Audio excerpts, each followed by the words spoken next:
Support for the community programming of WSKB is provided by the Dunkin' Donut Shops of Westfield and the Sardinia family. It's nice to know that even as the world changes, Dunkin' Coffee remains the same at 7 convenient locations throughout Westfield.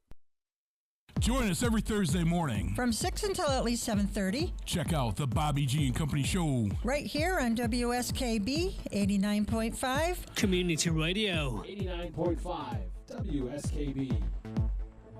Live from Studio 120 at Westfield Technical Academy, this is WCPC Channel 15 at 89.5 FM WSKB Westfield.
Quick.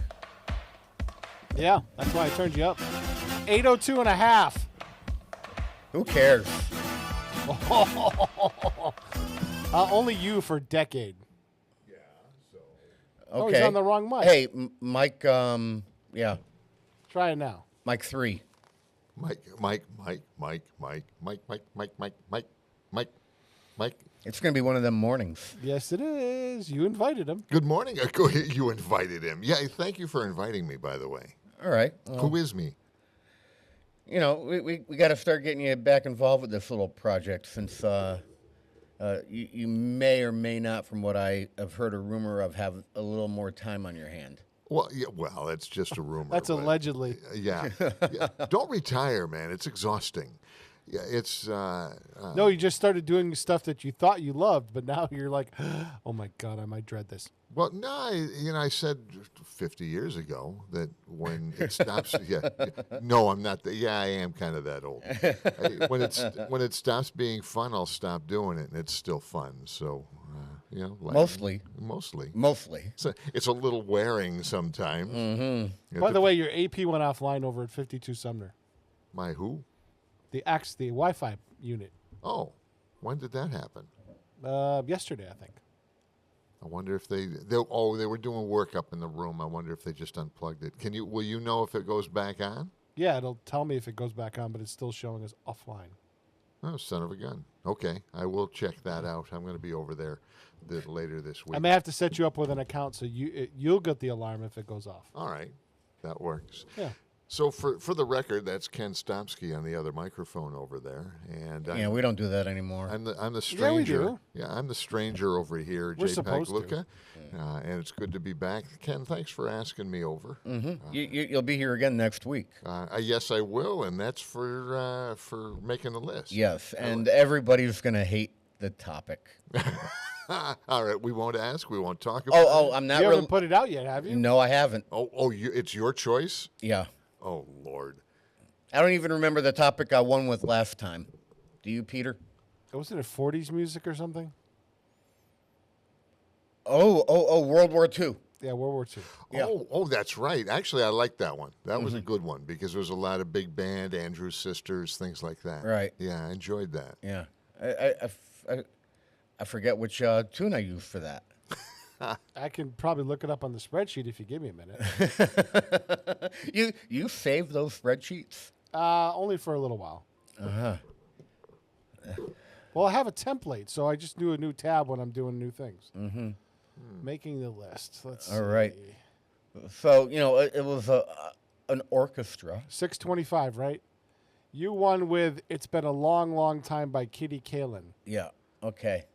And I'm sure I would recognize it. I don't recognize the And you only name. won by a half. And you only over won by a Stefan. half. Okay. Oh yeah. It's more Won than by the a second. whisker. It's more than the only time that Somebody's won by a Zap half. has lost by a half. I know you And relished in that, didn't you? and he's a little sore at me. Yeah. Although for the first time last summer, he did send me an email. Hey, are we still on for making the list on the 20th? Oh, so he's coming back. Oh yeah, I think he's coming back with a vengeance. Ah. Yeah. But you haven't published the theme yet. No, and That should be intriguing. I'm looking forward to hearing that one. But I'll you know be what? back for that. You may actually appreciate the theme. Okay. All right. There are people on the in the group that absolutely positively hate this genre. Oh. Okay. Well, we'll talk about it then. That means we're doing disco. Not necessarily. Speaking of disco, that don't let me be misunderstood, which was of course your lead-in music here from Kill Bill. That was the original was from the Animals, Right. But in the middle there was a disco version. Pull that up, Peter. Yeah, You can Disco find it. breakbeat or something? No, there was in the 70s. There was a version of that we danced to. Yeah, Santa Esmeralda. That's it. Yeah, that's the one. Yeah, that's the music that we heard 5 minutes ago. Well, but that wasn't the original disco one. No, that was like a Just 12-inch. updated. Yeah. Yeah. Well, yeah. Well, that's the one you just played. Yeah, that's the disco one. Santa Esmeralda. Okay. Oh, there you go. Yeah, this is For the flamenco guitar. yeah. There's the horns, then the drum beat, and yeah. Okay. Yeah, Yeah. We used to. This was a big hit on the dance floor. I liked it better than the original, actually, this Yeah. version.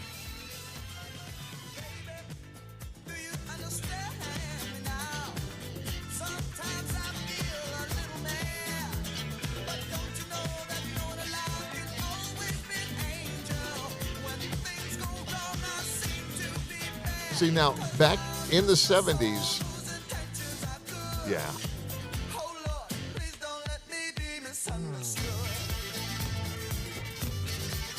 Yeah. Oh, I thought you were going to buzz it. Okay. Oh no, I'm not buzzing it. Okay. I'm actually working on getting a browser open. No. Because, you don't have to describe what you were trying to find there. You know, I'm not looking over your shoulder at the screen that I know I don't want to see, but you know, it's that. I know I don't want to see. So back in the 70s, there was, of course, that was the disco craze, and I was an old rock and roller, so I learned quickly I didn't like disco after playing it 3 nights a week, hearing the same thing over and over and over again. And even though we had a full dance floor, it was no. Yeah, I found what I'm looking for. Oh, you're gonna do that to me? Yeah, let me attenuate that a little bit. Think you can recognize what this one is?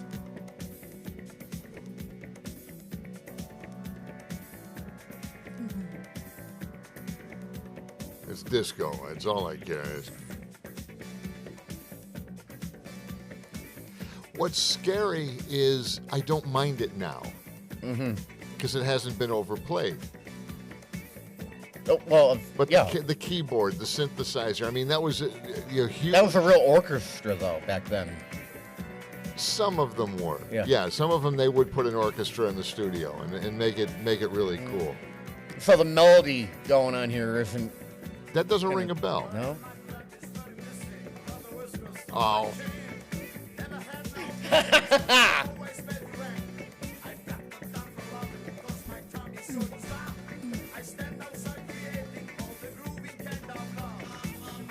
Chicago. Yeah. Yeah. Yeah. That's a band called Macho doing I'm a Man from 1978. Oh, man. Yeah, that was a classic Macho. Chicago, too. In fact, that was one of your favorites when we brought Chicago to town. And I never... Funny story, Peter, even though I can't see you.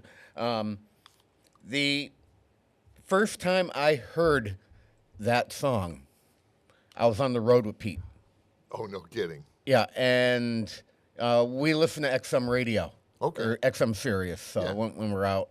And oftentimes he allows me to put it on Studio 54 channel. Occasionally. Yeah. Yeah. It's not terrible. No, well, he likes the Studio 54 channel when I put it on better than the Clubhouse. Well, I forget what the name of the Clubhouse. Beat is the name of the. That's newer crap.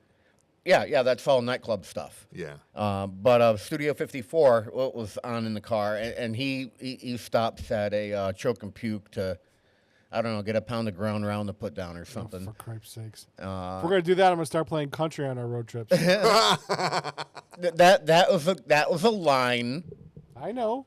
from Smokey and the Bandit. That's why I said what I said. But we stopped at Choke and Puke. Find a Jerry Reed song. We're good. I can do that so easily and so quickly here if I really wanted to. Eastbound and Down is the name of it, Pete. Who's going to get to it first, right? You can do it. Actually, I like that one. I was driving a truck when that movie came out. I used to drive through Jersey and Pennsylvania. and trucks for the whole thing. Yeah. Back then, BJ and the Bear was out. Yeah. Yeah. Name all the television programs. There we go. Yeah. I love the guitar, the banjo. Yeah. So we're at a Choke and Puke. We weren't trying to evade any Smokies. Great scene where the bikers beat him up and then he drives off and runs over the bikes. Yeah, but I was pulling produce out of Hunts Point Market in New York back then. Yeah, and then I was delivering furniture down through. Do you have to do a load and offload too, or? Yeah. Oh man, that sucks. Yeah. Well, it would have been nice to have a drop and hook job. Yeah. No, in no way. Yeah. I was just a 20-year-old kid. What the hell? These are the guys we have to unload the trucks. Yeah. So he wanted to grab a bite or take a leak or something. So he leaves me in the car, and ex-Amazon. You choose to stay in the car. I usually don't have to use the facility, and you know. That's because he's still young. When you get to be my age, you don't pass a rest stop. No, this has changed over the years. I've just gotten better. gotten good. Yeah. So that song comes on, and I recognize it. I'm like, what the hell is this? And I look at the display in Because the it tells car, you what it is, yeah. and I see Macho, I'm a man. I'm like, I'm a man, huh? And then the lyrics kicked in. And I'm like, oh, that's Chicago from the 60s. Oh, yeah.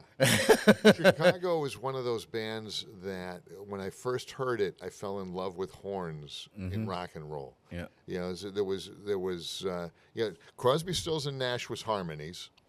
Chicago was horns. Trying to remember, there was a couple other things that just stuck out, you know, and then, classic Doors,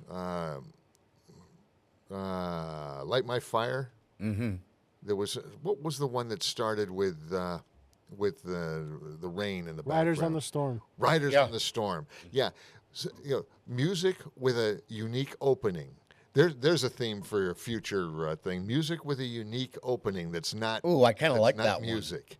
You know, and that was a good example. Riders on the Storm starts with a thunderstorm. Yeah. And Tina's program on Wednesday opens with. I just played it last week when Peter was out of town. Fire on High. Fire on High. By yeah. ELO. Yeah. But only part of it. Yeah. Just the beginning part. yeah. No, the end. Huh? That's the end. This is the end. This is the end. Oh, my you're friend. talking about something else now. Yeah. Oh, No, no. Tina's show. Uh-huh. It's the end. Am I playing something completely different for her? I'm playing Furious. No, that's the wrong song.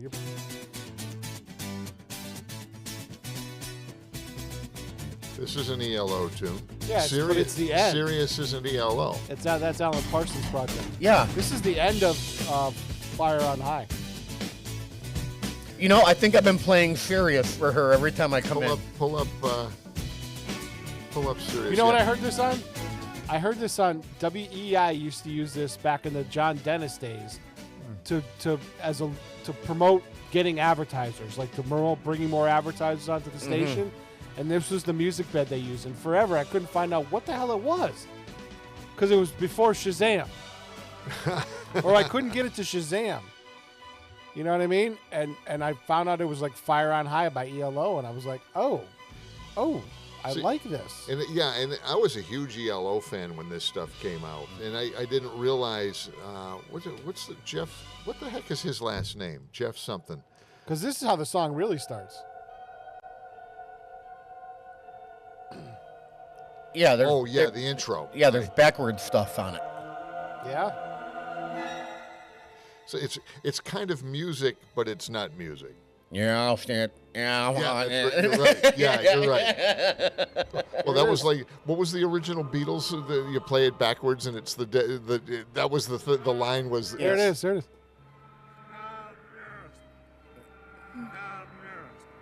I think it's Help Me. Turn that around. Let's see what they're really saying. I don't know if I can play it backwards.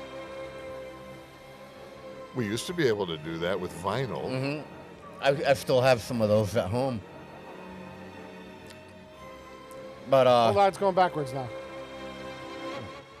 The music is reversible. But time. Turn back. Turn back. Turn back. Son of a gun! I've never played that backwards. I never played that one backwards either. Wow. Okay, I'm a little scared now. Okay. I've done Black Sabbath. I've done Ozzy Osbourne. I've done Dio. But you have this, you know this part of it, right? Yes, this is everybody knows this. But then later on the song, Cut out. so this is where it breaks down. There's two sections of this where it breaks into this.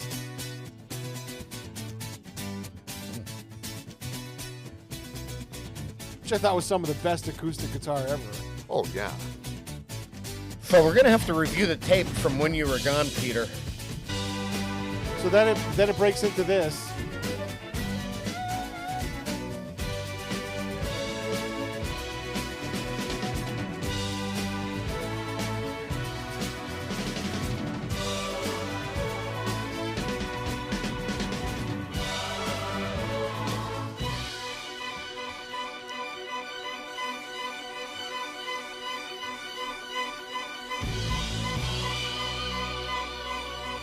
So this is where we pick up the show.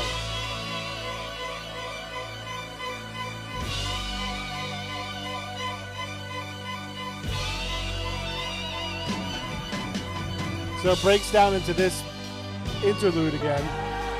But this is how it finishes.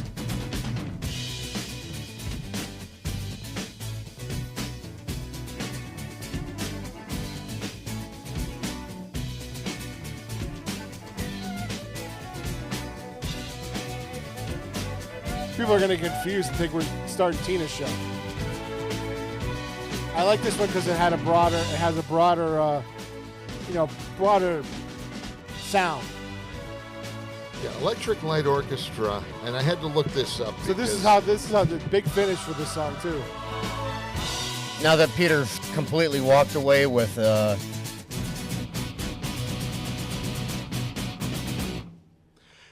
yeah, that of course, Electric Light Orchestra was Jeff Lynne, Roy Wood, and Bev Bevan. That was, and it was an instrumental band. The three guys from England that put this thing together, and the first couple of albums were unique. They were great rock songs, but it was different. It wasn't your typical top 40 stuff. And then they toured, and they toured with well, you know me and lighting. I'm going to look at the lighting rig and sound rig before I even listen to the music. And it was a big spaceship that was down over the stage, and the show would open with the whole lighting rig rising above the stage with fog coming down and everything. It all blew me away. And so I always loved this stuff because it was so unique. Now, Jeff Lynne... And then they got involved with soundtracks and disco. Oh, yeah. Oh, yeah. Well, the one, the album Discovery was the one that really, oh, man, you fell into disco. Oh, you did it. You sold out. First the Bee Gees did it, and now you. Yeah, you sold out, man. And then Discovery, if you separate that, it was disco, very. And no, man, you did that. But Jeff Lynne was a unique character. His recording studios were in his house, various rooms of his house, and he just loved the acoustics. He would put furniture and set up the room so that it would give him the sound that he was looking for. Way before digital, because you couldn't do it. You had to build the room you wanted get that sound out of. Right. So it was interesting. There's a movie, a documentary called Mr. Blue Sky. It's worth seeing. If you want to learn more, check that out. So I'm a little nervous about what I might find out here. I found the clip from when I covered Pete, and I was producing Tina's program. I thought you knew everything. No, it's between me and my brother we know everything, and if I don't know it, he does. So that's yelling, Doctor. Oh, you got it right. Okay, I did play the right one. I probably looked for her name. I think I have it labeled as Tina Open. Okay, all right. So I did play the right one. Now find the serious thing from. Alan Parsons Pride. From Alan Parsons Pride. Yeah, right here. That's another great. I got it rolling.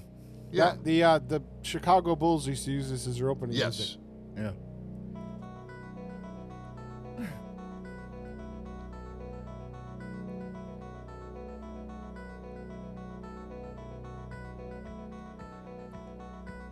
Did we once have a program we used this as the opening for? Nope. No. Huh. There's another thing. Great openings. Incredibly great openings. This is the one that we used for a long time. Oh, that was for one program. Yeah, but it's another great instrumental. Tomoyachi, what the hell? And this was another one from Kill Bill. Yeah. Yeah.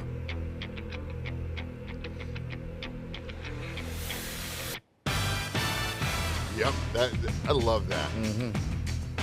Emerson, Lake and Palmer is another band that, again, unique sound. And they started off, they always sounded unique, but they had a different sound at the beginning, and then at the end, it was different from the beginning. It's like Chicago.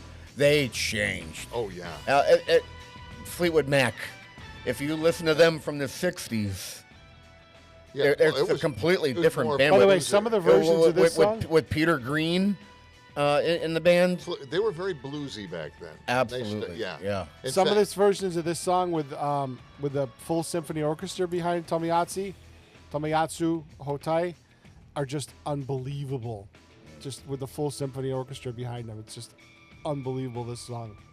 There was, in fact, you would probably be able to find this. Symphonic Yes was another one. Yes was another unique 70s. Yeah. Oh, just because of the harmonies. Keyboard heavy. Yeah.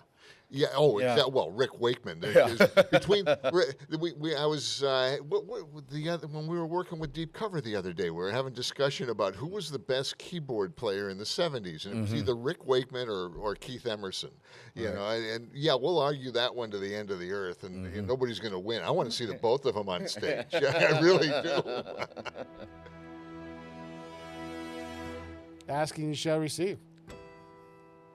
Symphonic Yes. This was done, and I believe this was an authorized version. I think it was with the London Symphony Orchestra. Yeah, exactly. Yeah.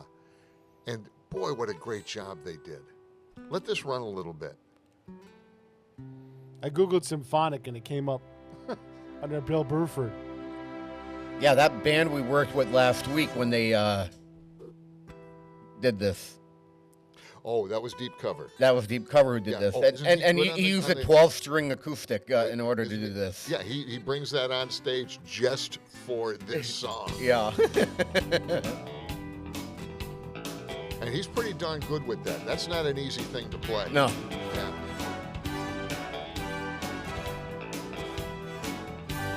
I love the horns in that when they come in.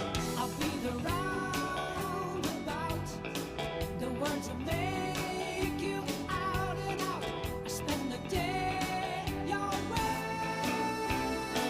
See, now, if they want to do true symphonic, you do what the Royal Philharmonic Orchestra did with Floyd. No lyrics. You just... Wow. Yeah. Yeah. Yeah, that was, I think, in the 90s. The Philharmonic just did Pink Floyd covers, and it was intense. Yeah. Goes on the list of things you need to have mind-altering substances standing by for. Not that. You just need to be familiar with the original piece. Oh, yeah. So, we kind of used to do this years ago, but with TV theme songs.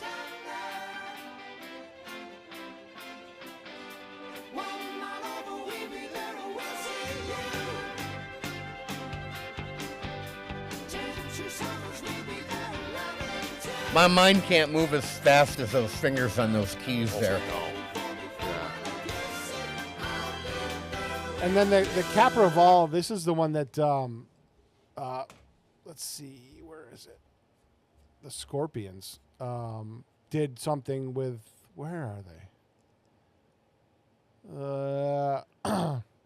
The Scorpions did something with the Berlin Philharmonic. They also did something with Vanessa May, who's a world-renowned violin player. And then I'm really big into the city of Prague, their Philharmonic Orchestra.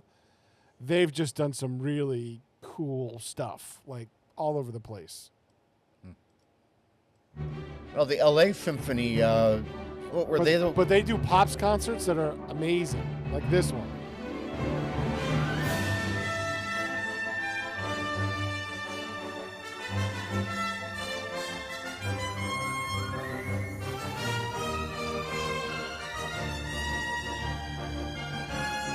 Name that tune.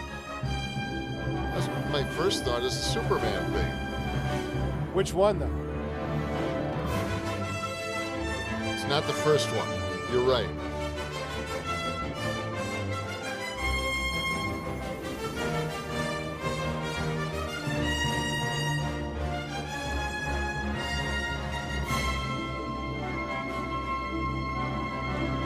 Oh, come on. We use it all the time. I don't know which Hey, this one. is Dean Can. This is what we use it for. Hey, this is Dean Can. You're listening to my friends Robbie, Lynn, and Pete on the Bobby G and Company show on WSKB 89.5 FM. I'm also listening right alongside. And you know, There's your giveaway. Dean Cain starred in it, Lois and Clark. Oh, okay, the television version.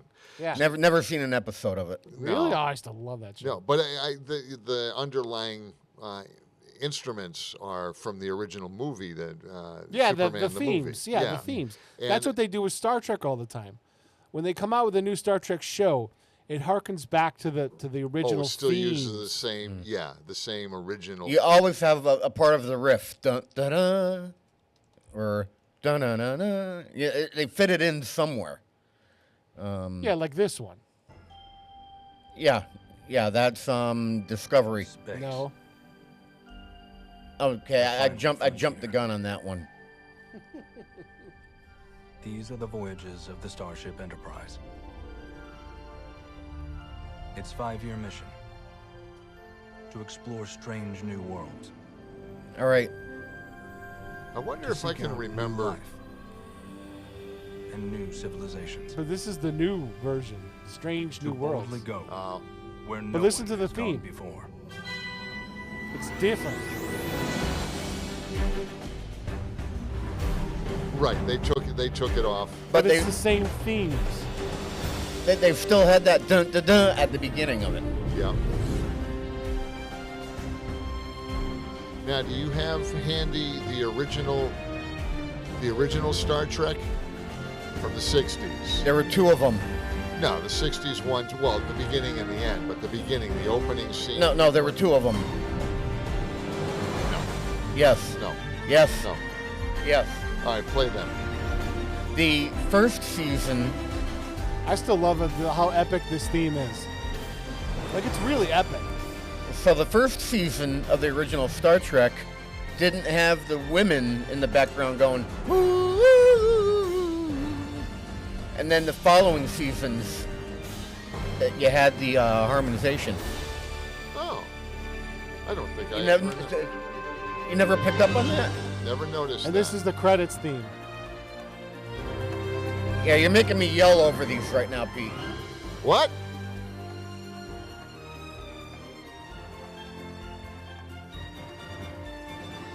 So it has elements of both themes in it, actually.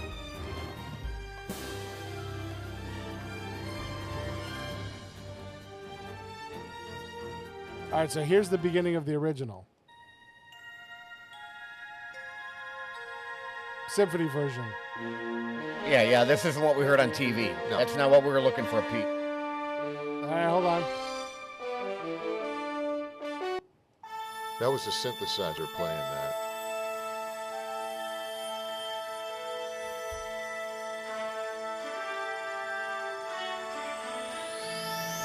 Still not the original. Nope, not the original. No, not the original. All right, I'll try this one. See, people have redone it too many times. Nope. Nope. All right, hold on, I got one. Oh, that's the next generation. I've got it. Space, the final frontier. No, that ain't it.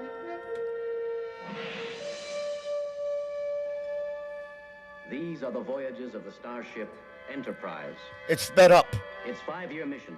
You're to right. Explore strange It's new sped worlds. up so that they wouldn't have a copyright violation. Oh, is that what it is? What they do to Yeah, they either avoid they, that?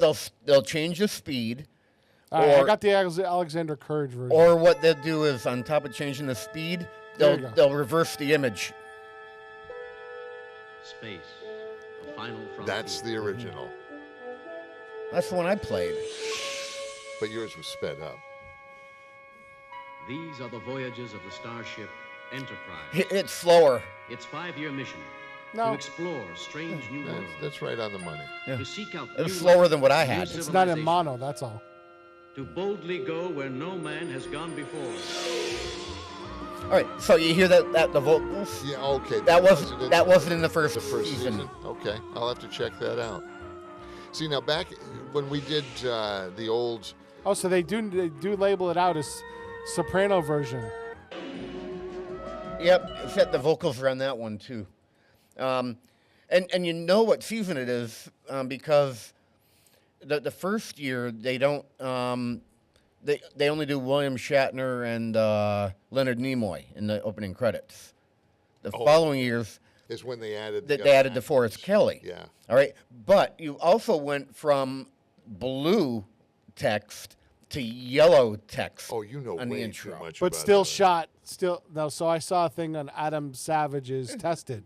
Adam Savage from the Mythbusters has a YouTube channel, and he had on Denise and Michael Okuda, and Michael Okuda had the original when they did the graphics in the '80s for Next Generation. They still did them the old style way with super black, and they shot them on a card. So all the graphics were shot on a card. And he said that you could tell the difference between, he said the second season or part of the first season, they didn't have everybody's name, so they shot them on an early Chiron. He said, and he used the brand name Chiron. And he said you could tell the difference. So I've got season 1 here. Of the starship Enterprise. Play the end. It's fun, new life and new civilizations. Okay. To boldly go where no man has gone before. That is season 1. Right, you're right. There's no vocals there. And season 1 had the yellow, just the little whoosh. The yellow titling. I like the instead of cleaner blue. version, actually. Yeah. Yeah, with the whoosh in the back, but no singers. Right. Back in the bootleg radio days, we did parodies of that all the time, and I still got it. I don't know if you can find the one without Shatner talking in the background, but I could probably remember that off the top of my head. And it was. Here's one of the best themes I saw of all time, played by an orchestra. It sounds even cooler.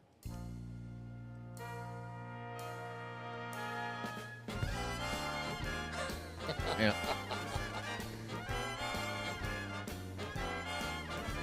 Police Squad. And somehow we got back into the TV themes. Yeah. Oh, I had to. We haven't done that we haven't done that since we've been down here. And the video of this was great because it was all from the front. It was POV.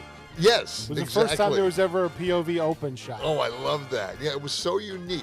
Seth MacFarlane played with this. Was he involved with that? No, he wasn't involved with it. The, but the Family Guy, they did an episode no with doubt. Stewie on his tricycle. Oh, no. Going through the kidding. neighborhood with that music in the Oh, I background. would have loved to see that. Oh, man. Yeah, we always talked about doing stuff like this. I wonder if this is the clean version that you guys were talking about from the Philharmonic. I wasn't talking about it. Well, you're talking about a clean version with no sopranos. Spaced. The final frontier. These are the voyages of the spaced ship Roachclip. Its 5-year mission? To seek out and get high on strange new worlds. Turn on new forms of life. And boldly smoke what no man has smoked before. Good God. How do I remember that? I can't remember breakfast this morning. Oh, they had the Sopranos. I'm surprised they had the Sopranos.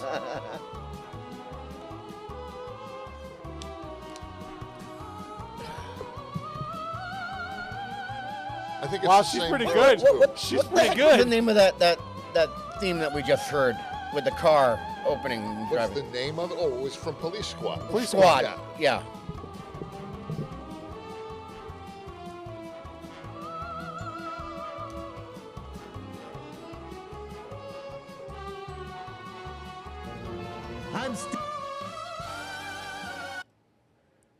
Okay. Okay.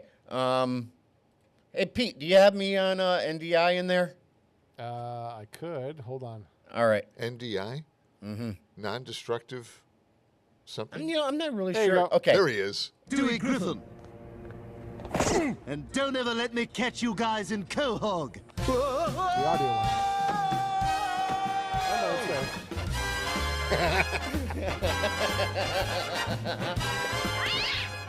Oh, that's right, because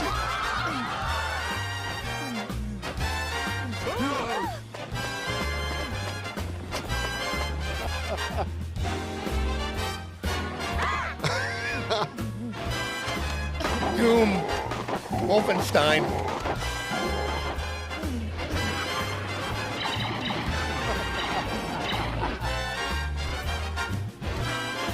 Sound of music. See, now that was Hey, clever. Stewie. That was What the hell is clever. that?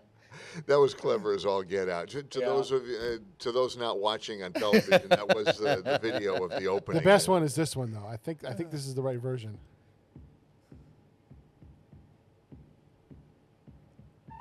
Oh, now we're on the spaghetti westerns. No, this isn't the right version. Let me go find that one. There's a right version. Oh yeah, there's a version that's unbelievable. Oh really? With the person singing and everything. Let me go find the video of that one. Okay. I didn't know there was a video. You turn yourself off that one. What? Huh?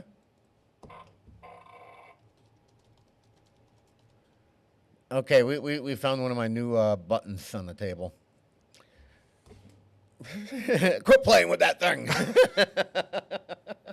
So I know that you've been working downtown on the Friday concerts. Friday concerts. You've been working with the sound on that. Yeah, thanks to Doug Cotton for asking me to give him a hand when we moved to the new venue. He and I were talking about, how can we make sure we fill that with good sound, and we came up with a good solution. And working together, I think we've done a pretty good job with that. Had a couple rain out, but That's what I'm getting to. Yeah, we have a couple of backup dates. Oh, okay. So that was planned in. Yep. All right. This week, if it plays, I love the weather. I love outdoor concerts, but I love not so much the weather. So if we get rained out, we do delay and come back and we'll I think you play. built it in right up to Labor Day, right? Yeah, we're right up to the end of this month. 30th is the last one of this month. So we've still got a few weeks left. We'll have some fun. And that's the Friday night, the 30th, excuse me, is the last Westfield concert. But then if you're looking for classic rock and roll 70s, just plain kick tail rock and roll, out at Worthington, we have a Van Halen band out there playing Van Halen tributes, one of the best Van Halen tributes on the East Coast, playing up at Worthington Country Club. Look that up. What are you doing over there? My monitor was cutting out. Oh, that's because you got a cheap monitor. Oh, this is not cheap. Trust All right, me. you guys want to see something pretty cool? Okay, let's see something pretty cool.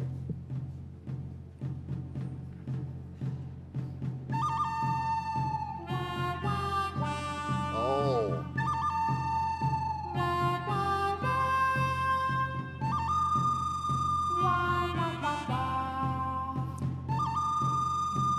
I'm a little let down that vocalist going through an effects panel and not a talk box. An ocarina. Are you sure she's going through it?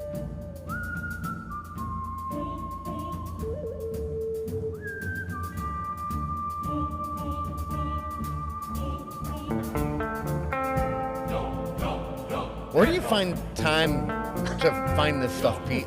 I stumble across it when I'm looking for other stuff.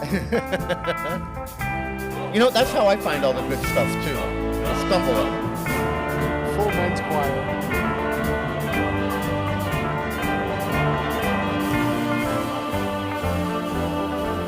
Look at this. Did you see that? Yeah, I did. To those not looking at the video online here, this is the Danish Philharmonic and the full men's choir. They're showing close-ups of the instruments. Of course, you knew the first one was female wood choir. flute. I think this is one of the best renditions of this song. Yeah, I agree.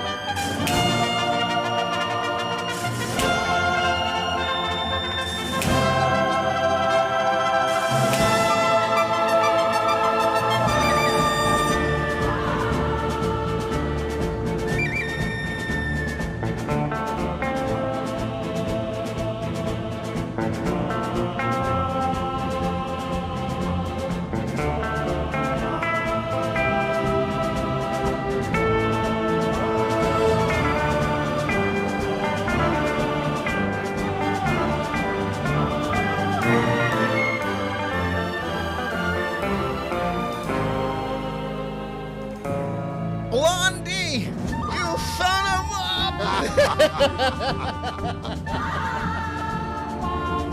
Not very many people will get that reference. Well, you will if you've seen the movie. I think that was probably one of the dirtiest, filthiest things you could say in the movie back then. You son of a... And people don't realize this is also part of the song. Hey, wait, it's the Modelo commercial.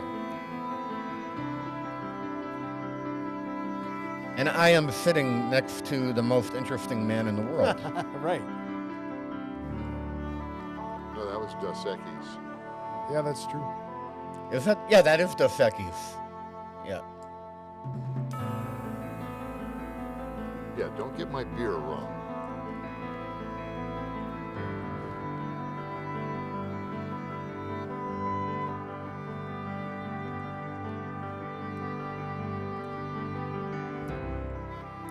All right, so, what do we have coming up this Friday, Jay? Downtown. If it doesn't rain. Give me a I know things have been delayed and changed and moved around a little bit. Check out The you're right. Soprano. They just You're put right. everybody There's out in the crowd. Modelo commercial. Yeah.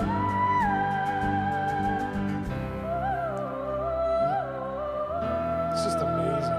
Yeah, Sergio Leone was one heck of a composer. Well, not composer. He put all these spaghetti westerns together. So naturally, I don't think he composed this, but he's responsible for finding music to put into the film.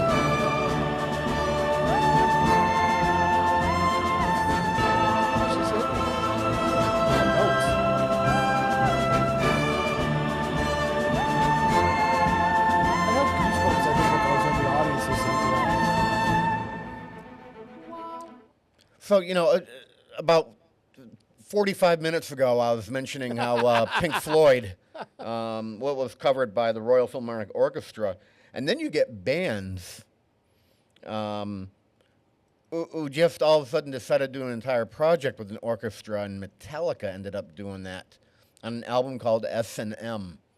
And the album is just filled with them and with Metallica and the San Francisco or symphony, just going to town on some of their music, and that's something I can really appreciate.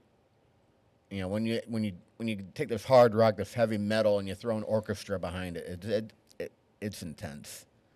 And we're still trying to figure out what's going on this Friday because we keep moving things around because of the rain. Yeah, that's all right. Yeah, I'm not too happy with the weather right now. I've used my pool once in the past, I think, 5 or 6 days. Not sure if it's going to be downtown. Somebody's going to be downtown playing. Yeah. But it's nice. They're mostly local bands that play. They bring in, and that's Westfield Artworks is who organizes those. It's a lot of work to put those things together. And you've got to, you got to take your hat off to the volunteers of Westfield's Artworks. That or Artworks Westfield, I can't remember which way that goes, but Bill have you seen the paperwork and the forms that you have to put together in order to do one of those? You have to notify the neighbors. You have to. Okay, do you need police? How many people are you going to have? Do you need a police detail? There's just so much. Oh, where's your certificate of insurance? Yeah. And have you named the city of Westfield as someone for at least $1 million? But and I get and that. on and on. Yeah, I get that. I understand it. Yeah. Well, people are saying, why can't I put a concert on? I go, you can go through this. Yeah, here, fill this out. Yeah. By the way, have a certificate of insurance for $1 million. $2 million in some cases. Is it $2 million? Yeah. I don't remember Yeah, anymore. but you too can put something on. You just have to fill out the forms and Well, there's a religious group that did it for Park Square. Yeah, just this past weekend. They had a big thing on Park Square all weekend. Yeah. I can't remember who that was, but I loaned them some gear to do that. But have you gotten it back? Not yet. I got a couple. And you don't know who it is, and you haven't gotten it back. That's Eggy over at ATC. He did PA for him. Oh, Eggy. I don't know how I should ask him. How the heck did he get the name Eggy? Yeah, that was. Well, we all have nicknames of some sort. Mm-hmm. We can't mention mine on air, but yeah, that's how it goes. Right. And I don't go by my nickname anymore. Which one? See how good I am at not using it anymore. So what do you got coming up on your end, Kenny? We got Windsor concerts. If this takes off, I'm going down to look at the site tonight because they've got a makeup show from a few weeks ago that's going to happen tonight down there. Okay. So I'm going to go. At least I'll get the lay of the land and see. All right, we're talking about Windsor, Connecticut. a job I might be working with you. But then Thursday night, we have. That's Whiskey Traveler. Whiskey Traveler is going to be down in Windsor, Connecticut, doing a free show down there. And I just want to see the site, and you and I are going to be doing sound for them. And I love working with them anyway. That's some fun music. It's, as they say, music that doesn't piss anyone off. Pretty much. Yeah, it's just good tunes. Yeah. I got you. I'm beginning of school is coming up in a few weeks. So we're going to start to have the kids back here in the studio. I think I'm going to head out to Vegas for a little while. Again? Yeah. Second week of September, I think I'm going to head out. Before that, I'm heading out to Tennessee. Wait, where are you going in Tennessee? We're flying into Nashville. We're going to stay out in Pigeon Forge area. I'm looking forward to hearing how Nashville is. Dollywood, really? No, we're not going to stay in Nashville. We did Nashville during COVID. Okay. We decided we found a cabin in the woods, and we're going to look around that Pigeon Forge, Gatlinville area, and we're just going to relax. Yeah, our cabin has a Nashville. hot tub. Nashville is very touristy. Been there, done that. Got the T-shirt. I just wanted to relax this But there are bands around every corner. Oh God, yes. Yeah, well, that's why I want to go. One band will work at 5 different places doing 5 different genres, and 3 or 4 people own all of these honky tonks, and they just move the bands back and forth. I got into a conversation with one of the lead singers for one of the groups, but they're good. They're good musicians, and you get tired of one genre, you walk 3 doors down and. You don't see 3 doors down, but you can bar hop. We started bar hopping when we went there. We went on a Sunday morning. We had breakfast at Johnny Cash's at like 8 o'clock in the morning, and you could drink and you could listen to a band at 8 o'clock in the morning. You can do that in Vegas. Acoustic singer. Anyways, we worked our way up and down the strip, and we finished around 7 o'clock at night. We needed a break at that point. But you drink one drink at every bar, and there's rooftop bars. You can look at the street and the skyline, and it was beautiful. Yeah, I'm just looking for the ambiance. I want to experience that at least once. And, you would like the touristy area with all the honky tonks over there. I'm Broadway. not generally a tourist, but when there's music involved, it's different. I don't mind that area, even though it is tourist driven. Well, because of the music. Anywhere I go, I'm not a tourist. I'm a lousy tourist. I get bored real quick. But when there's music involved, that's why I'm fearing the cruises coming up. Jay, if you go, look up a place called Painter's Alley. It's a series of bars in an alleyway. You can park close by, But we found we wanted for the food, but it was a New Orleans place with an New Orleans themed place with an open mic night. And their idea of an open mic night is the session musicians get together on their day off, sign up with their instrument, and then they put 5 of them together and they play a set. Oh, that's kind of cool. Just a jam session. Yes, and that's where we met up with Whiskey Traveler because I saw no Jess kidding. posted. It was our last night there, and Jess had posted that they were flying in. And son of a gun. I That's messaged her and cool. I said, "Hey, are you guys settled yet?" And she's like, "Yeah, we're just checking our hotel." I said, "Meet us here. We're heading over there tonight." And she's like, "Oh yeah, we'll meet you guys over there." So we hung out with the Dion family, and we watched these guys play, and they were unbelievable. I'm like, "Why don't you guys, Jess? Why don't you sign up and sing a couple tunes?" So that's right up your alley. She's like, I think I'm a little scared." Because they were that good. It's easy to get intimidated by that, but she's got a wonderful voice. She does, Jess Dion of Whiskey Traveler. She's one of the groups that's rain dated, right? They're coming up. No, they did. No, they were the already first played night. downtown. They played downtown. Wait a minute. No, I take that back. They were supposed to play this They were weekend. supposed to play this past weekend. Right, and they got rained out. Who am I? I'm thinking of Southern Rain, who was there the first night. No, Yeah. well, somebody was. It Southern doesn't Rain matter. was there, yeah. Yeah. I saw them because I saw them. You were there. Right. Yeah, but Whiskey Traveler, and they're all from the Westfield area, but she's got a unique Southern voice. Bluegrass. She's a bluegrass voice. Yeah, that's exactly right. Yeah. She's got a bluegrass voice, 100%. Yeah. And there's a little bit of Dolly Parton in there too. I'm picking up on. Oh, Dolly Parton is bluegrass. Yeah. Early Dolly Parton especially. Mm-hmm. Yeah, it's good stuff. Now, and I've said this. We only have before. about a minute left. Yeah, there's wonderful talent here in Western Massachusetts. If any of you get a chance to get out and see local bands, do it. Support them every chance you get. I'm lucky enough to work with a lot of local bands to provide sound. I've always said, I've got no talent. I can't play an instrument. I can't sing, but I love being able to work with them and do the sound and or lights for them. Kenny, thank you for your support and your help for working with me on that stuff. Yep. I told you years ago, when you need help, let me know. And lately, you've needed a lot of help. That's a whole different thing. But thanks again for having me on this All right, morning. thank you. What do we have for a runtime on my part two? You need to start and finish in 10 seconds. Okay. I'm going to kick Jay out of here. And then on the other side of the hour, I'm going to have Kathy Palmer and Father Dan Pekalik from the Our Lady of the Blessed Sacrament Church.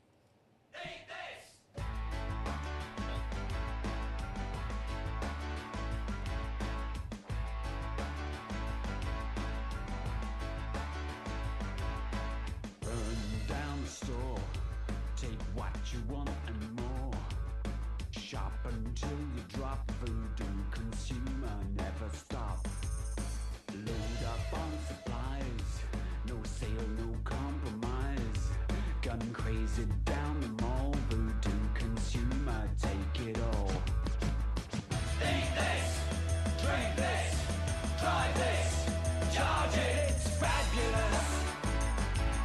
Step right up and take it, it's fabulous. If you can't afford it, fake it. Be deviously dangerous, ridiculously cool. Let's make it fabulous. Fabulous. Fabulous. Fabulous. Drive me to the bank, kneel down and give me thanks. Grab your credit card, voodoo consumer, kiss me hard. Eat this, drink this, drive this, charge it, it's fabulous. Step right up and take it, it's fabulous. If you can't afford it, fake it. Be deviously dangerous, ridiculously cool. Let's make it fabulous.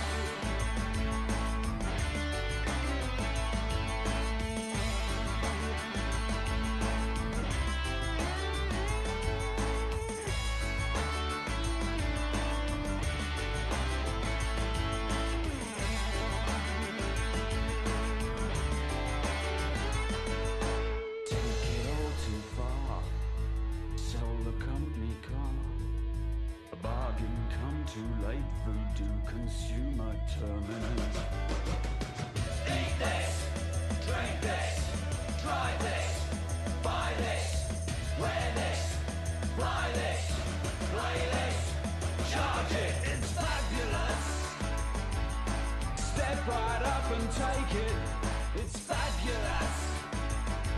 If you can't afford to fake it, be deviously dangerous, ridiculously marvelous, meticulously treacherous, deciduously cruel. Just make it fabulous.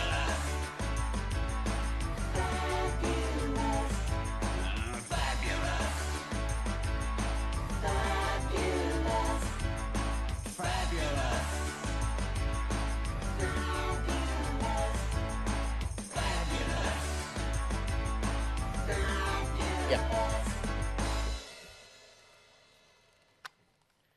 All right, I was waiting for a station ID, but I will do it instead. All righty, I'll let you do it today. All right, I'm WCPC 1589.5 FM. Thank you. That's it. That's why you're getting out of me. Okay. Hey, welcome back. This is the Den, Ken's Den. What we're going to be doing for the next hour, Kathy kind of came up with the idea, and I'm working on a project myself. So I'm like, you know what? I can kill off 2 birds with 1 stone. Actually, the truth is, Ken, I said to Ken on text, our messaging, I said, Ken, I have a favor I want to ask of you. And he said, okay, what is that? And before I could get it texted. Oh yes, that's how it went down. Yep. Before She's right. I could get it texted, Ken texted to me something about, what can you tell me about the Atwater Mansion? I'm doing a video on it. Mm-hmm. And while I was texting, my favor is I want to talk about the Atwater Mansion. Right. So because we were on the same wavelength, I'm a little scared. Mm-hmm. I'm a little frightened. But that is where we are this morning, back with the Atwater Mansion. Yeah, yep. Last week we touched upon it briefly. We did. And this week we do have Father Joe Pekalik. Dan. Father Dan. I was talking about a Father Joe. See how my mind works? Father Dan Pekalik. I got the important thing is I got that last name right. Absolutely. Right. So we have him in the house to take the next hour to talk about the Atwater Mansion, or in his case, the Rectory of Blessed Sacrament. For a long time. And the interesting thing, too, to mention here, honestly, is that it's been the rectory longer than it was the Atwater Mansion. That's correct. It was only the Atwater Mansion for what, maybe 15 years? 16 years. Do you know why they didn't stay there? I do not, and I tried to look it up. The story I heard of Dr. Atwater was that because he was the CEO of Noble Hospital at the time, he built the house. He had the house built on the north side. But if you remember, at that time, historically, transportation was very slow. Cars were just coming in, I guess, to fruition. So he realized how far the house really was from work, and felt that that was the story. That half a mile is far. Well, I think at that time it must have been. So that's when they moved to the other side of the river. Okay. And that's the other Atwater house that they lived in. Mm-hmm. Now, perhaps you would like to tell everyone where the Atwater house is located. There are people that don't know it by the name Atwater. Right. If you say that, they say, where's that? Oh, I think I already said Blessed Sacrament Rectory, didn't I? But even But that's even it's not the more current true. one. Yes, It's not the current one. But before so we're talking about the White House at the end of Union, where it meets up with North Elm and Union Avenue. All right, the thing that looks all overgrown by nature is taking it back over now. There's a big house there, and that used to be the rectory for Blessed Sacrament, which was next to it, but was raised in order to make room for the road improvements for the secondary bridge we have going over the river. I still remember what it looked like back then. The memory is starting to fade because it's been so long. But ultimately, they ended up building a new church and rectory up on Holyoke Road where they had their parish center. We'll work our way up to that. But how did we get here in the first place? So basically, a few weeks ago, I went in and I videotaped during an open house because the house is going to be raised, and it's going to make way for a new police department. And the public they were given an opportunity to come in and look at it. So I Thank you, Father Dan. Yeah, I shot some video, Mhm. and I'm making a quick or short documentary of it, and that's what brings us together here partly. But we went in, we looked at the house, we viewed it. Okay, that's the last time I'm going to be in there. It's going to be raised. How did we end up getting to the point where the house was vacant? The house was vacant for 15 years. To it being knocked down. And I know that you've been following this a lot and you kind of put this together, so I'm going to put you in the driver's seat for this. At some point during the conversation, I do have some photos of the interior that we're going to be going over. Well, even going back even further, and I'm going to let Father Dan give you a little bit of the background and the history of the building itself, because you have more information than I do. But of course, as we know from the Westfield standpoint, I'm on the Historical Commission, and there have been many questions with us on what our responsibility is over the older houses in Westfield. And honestly, anyone listening out there, we really don't have a lot of ownership over the private properties. All we can do is put a stay of demolition order on something for 180 days, and in that time ask people if they have alternative ways to rescue some of the items inside the building, which has been an issue. But again, I will let Father Dan answer to some of that. As we know, what's going to happen is the building has been purchased for the future site of the Westfield Police Station. The Westfield Police Station is badly in need of major renovations and upkeep. There's mold in the building. It's become dangerous to even work there. I know people think, well, we could just fix it. The price of fixing it, renovating it, making it, and it's not all handicap accessible, by the way. And it's a small footprint, too. And it's a very small footprint, very small. There is a And it's no longer suited for the number of officers that they have. Right. It doesn't accommodate what it needs to. And that is why we wear headphones, Father. So, in terms of trying to redo it, it would just be an astronomical cost. It's more cost effective to the taxpayers to build a whole new facility that's technologically up to date and handicap accessibly up to date, and it's also sort of towards the middle of town, even though it's on, here's your historical fact, the North End. Ken knows what I mean, because when I was growing up, Father, the North End was not the place you wanted to go. Okay.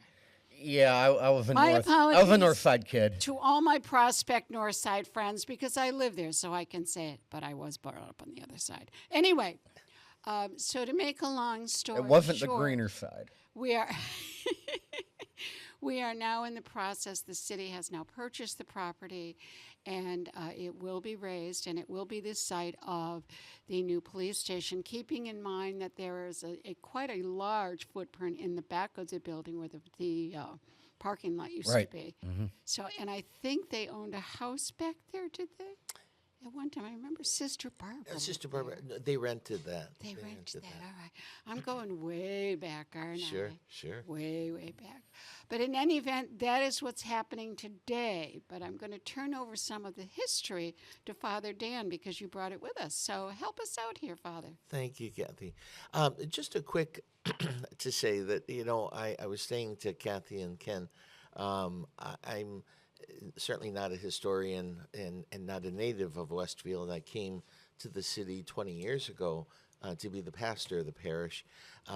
But as it's turned out, I'm the last living of any of the priests that ever have lived there or pastors that have served there. So I guess I have a little bit of collective historical knowledge. Where'd you come from prior to here? I was the vocation director for the Diocese of Springfield at the time, but I'm a native of Holyoke. Oh, okay. You're not that far. Not that far, but I didn't have a lot of family or connections here in Westfield, so I didn't tend to come this way that often. So I remember the first time when I learned I would be coming to Westfield, I had to do a reconnaissance mission to see where is this parish, and of course the rectory was the first thing I saw when I pulled up. The church was there, but it was in a sense almost dwarfed by the size and the magnificence of the rectory. So that was 20 years ago. But just a little history on St. Mary's Parish was the one Catholic church in Westfield established back in 1863. And it grew so quickly that by the turn of the century, the diocese felt they had to build a daughter church, so to speak. And that's how many of our churches grew over the years. And so we are the daughter church of St. Mary's, established in 1911. The diocese started Our Lady of the Blessed Sacrament Parish. We did not have a church for the first year. We used to celebrate Mass. The first pastor, Father Ahern, celebrated Mass at the OB Parks Hall over on the south side, temporarily until the church could be built. But it was built in a very short amount of time, I believe less than 11 months, and was dedicated in May of 2011. And so that was the beginning of our parish. We are now 114 years old as a parish. And shortly after, during that time, the church was built on Princeton Street, on the corner of Princeton and North Elm. And the building next to it, which is now Westfield Funeral Home, was the original rectory to the parish. And they were happy there for a time, from 1911 to 1920. And this is the part of the story I don't know. I don't know how the relationship between Dr. Atwater and his family and the parish came about. I don't think he was Catholic. I would imagine he probably was not Catholic. But the pastor at the time approached him about, apparently the property was made available on the corner of North Elm and what would have been the side street. I don't remember what the side street was. Union and North Elm. No. I'm sorry. So anyway, the property was made available, and they purchased the land for what we have recorded as $18,000 in 1920. And that was the 3.1 acres of the rectory, the Atwater Mansion and its land, and the parcel that the church would be built on. So it probably was a total of over 5 acres altogether for $18,000. So that happened. And so the church, built on Princeton Street, again, I don't know the circumstances of how it came about, was moved by mules and logs by a gentleman by the name of Napoleon Lafreniere, whose relatives are in our parish to this day. And that was an engineering feat to take a building as large as a church, and the old church was fairly good sized, to lift it up, to get it onto logs, to have mules pull it. There was no hydraulics in that time. Now, usually when we think of churches, we're thinking of big brick and stone and masonry buildings. This is actually a wood construction building. Yes. Yeah. It was laid on a brick foundation, the new site. But you're right, it was not. But heavy is heavy. Oh yeah. You're not going to be able to take a stone building and put it on logs and roll it down the street. Yeah. I don't want some of our listeners saying, "How the heck did they do that?" Yes. I still say, how the heck did they do that? Well, in that time, it's an amazing feat. No hydraulics, no motor. I mean, nothing was developed. Pyramids. Yes. It our archives say that it took 6 weeks. Again, a lot of the information, sometimes I read 2 weeks, other places I've read 6 weeks. It varies a little bit. But and I'm willing to bet that wasn't a asphalt topped road either. Dirt. It was dirt. And they did have some poles up already. Electricity was beginning to come in, so they did have to move some poles that were along that route. It's just 2 blocks, and they moved it right down the center of the street, but it did require some work. So, who decided that and how that feat came about? I think is an amazing. It is. Would be, and it may be lost to history at this point or to memory, but. They did it, and most of our people, I have to keep repeating it to our parishioners, our old church wasn't built where it eventually stood for all those years.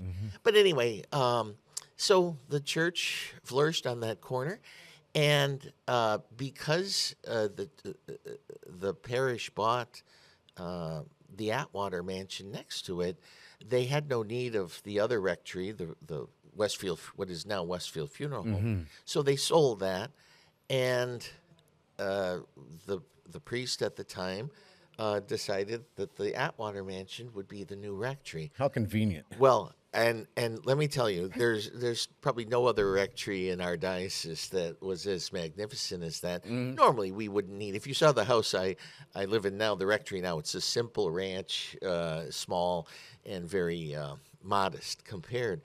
But at that time, maybe that was part of them wanting on the north side to be better, to step up the game a little. To be better. Come on, you had to go there. Well, I sit on both sides, so I'm good. Absolutely.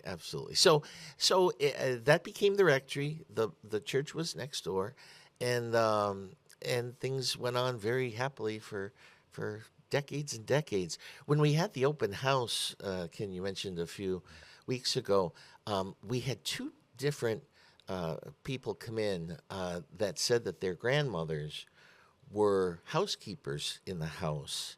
One was in the late 20s and early 30s. Wow. And one was in the 40s. So that house has almost 10 bedrooms. You could sleep.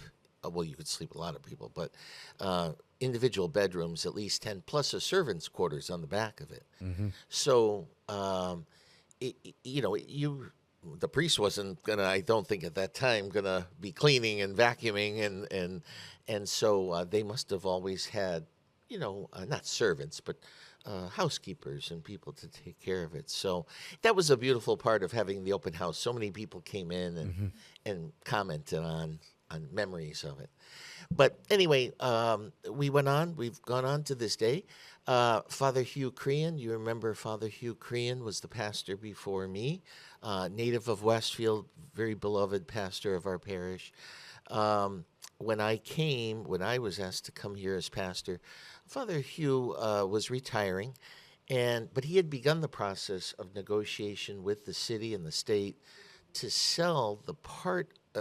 The hope was to sell all of the property to the state for the Great River Bridge project, which was finally coming into fruition. That was in 2004 when I came. So I came, and within a year, I was in the old church as pastor for 1 year, and the rectory, and then we got the letter that said by July 1st, you have to be out of the old church, And I remember telling the people, one weekend, I had asked some people to bring some steamer trunks and some suitcases, and we kind of created a little display on the altar as a visual. And I announced to everyone, it's time. We got to move. And they all said, "Oh no, Father, they've been talking about the Great River Bridge project for years. That's not going to happen anytime soon." But I said, "No, I got the letter." So we made preparations to begin to prepare for the closing of the church. We had a beautiful, on the last day, a procession.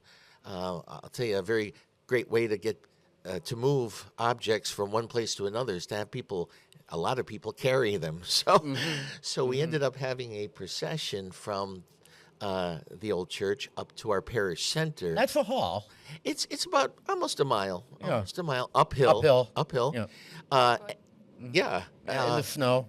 It was in the spring, but it was a beautiful thing, and because at that point, essentially, Your new church building isn't even built, so you are retrofitting your parish center for your masses, right? Yes. The altar, the stage would become the sanctuary. The masses in the gym, I remember. Masses in the gym, and we tried to create it. And I remember when people walked in, and you're prepared as a pastor for some of the not so happy things that maybe people will feel or see or whatever. But people walked into the gym, and we had it already. We had things already there prepared. The curtain on the stage was open. People got very emotional because they saw, their temporary future. They saw the path, to where they were going. And that hall, our parish hall, did become our church for 4.5 years. And you know what? I am very familiar with that hall, that gymnasium. And even though I came up in a different church here in town, in the mid-'80s, both St. Mary's and Blessed Sac had bi-weekly school dances. Yes. And it was every other week, so once a month. And it was a couple of years I went when I was in middle school. I was going to the dances up at that hall on Holyoke Road. Sure. And in the summertime, because the old church was not air conditioned, and the hall did have window units, all the summer masses were in the hall.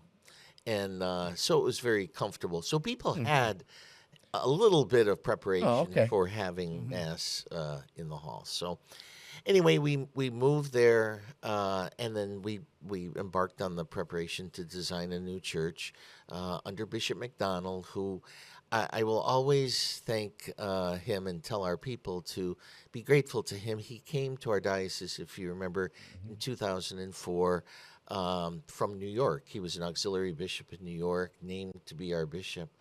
And he happened to be the auxiliary bishop in New York that was in charge of building. So he was very excited about having a project in this new diocese that he's coming to that is a building of a church. And if you remember, at that time in 2004, we were just beginning the process of pastoral planning, which meant the closing of some of our churches throughout the diocese, because we just needed to do that. And so when he came and he heard how much planning had already been done, how the history, and he saw the parcel, he knew it was a great parcel. He said he gave us the blessing to go forward. But how do you end up building a new church? Do you just come up with the plans and put it together, or do you go in there and consecrate the land, or? Well, we had a final mass. We had a final mass in 2005 in the old church, and then we had that procession to go forward. Bishop came for that closing mass, and then first you have to get the money to build the new church. Right. And again, the city and the state were in negotiation with the diocese for a long time for what a fair price would be for taking the land on the old church. So this is where the Atwater Mansion is next door. They did not take the whole parcel. They took just the parcel of the church, which, as you can see now, it worked out well. I always say when I'm driving through, it flows pretty well, the roadways. So they did not take the rectory, the Atwater Mansion. But if you see now, it's pretty close to the road, so they cut the line. Oh, yeah. Fairly close. Yeah, they knew what they were doing. Well, they gave us just as much. So in the beginning, the city and the state negotiated we're trying to have us sell the property for $600,000. Now, how is that replacement cost? Maybe it is for an old church, 100-year-old church, but you can't build anything for $600,000. Right. So they, through the efforts of Father Crean and negotiation with Mayor Sullivan at the time and people involved, they were able to get us up to $1.9 million. And again, it was state money and city money that went into the purchase price. We settled for that. But even 1.9 is not enough to build, a church today, just Right. with costs. So, anyway, we embarked on a capital campaign, and that's what that 4.5 years of being at the center did. It gave us time to run a campaign, to bring the community together and to plan. Figure out what do we exactly need. Exactly. What will work. What can we do without. Yes. And the blessing in it all was that Father Timothy O'Connor, who many people remember from the parish many years ago, he was pastor for about 24 years in the parish in the 60s and 70s. He had bought land on Holyoke Road and built our parish center on Holyoke Road. So when we had the old church, we actually were in two places. The church was at the corner of Union and North Elm, and the parish center was built up on Holyoke Road. So if you wanted to have coffee and donuts after Mass, they would have it, but you had to drive up the hill. Well, some people did it, and some people just kind of went home. Yeah, I'm used to, you go downstairs in the basement afterwards and have your coffee and donuts. Yes. Well, the old church, it had a little bit of a basement. If you remember the bathroom, you had to go downstairs. You were like going into a crypt. I remember the downstairs. My kids were in all the pageants. And that's where the costumes were. Yes, that's right. That's right. I mean, it functioned. It served us for 100 years as a building and as a place of worship and a community. But anyway, we had the land up on Holyoke Road. Father O'Connor's vision had bought it. And so we already had the land. We knew that eventually that's where we would build. So it was just a matter of designing a building for that space, which we did. But it left us with the rectory, the Atwater Mansion down on Union and North Elm. And so for 3 years, I commuted up the hill back and forth, whenever I always laugh because the pastor that wanted the church moved to be next to the Atwater house, he didn't want to walk 2 blocks. Right. And I had to commute up the hill for over a mile. So anyway, finally we all came together up on Holyoke Road. But that left us with the property down on Union and North Elm, which was our former rectory. So I did live there for 3 years. And I do want to correct that it's been mentioned a few times that the house has been vacant for 15 years or whatever. It has not been vacant. It hasn't been lived in by someone, but we have been using it for meetings, for storage. We've had events. We had a haunted house going back to youth ministry. Let me tell you, that makes a great haunted house. I can come up with a wonderful haunted house in a place like that. No. I'm getting the school teacher finger now. It was. So we were able to use it for some things like that. Yeah, so it just wasn't in habitation. Yes. Yeah. And then there was the issue of some of you know that there was some groundwater contamination that came from some of the former businesses on the other side of Elm Street. Back before the days when there were regulations about not dumping toxic materials, a long time ago you could just dig a hole and bury it. You did.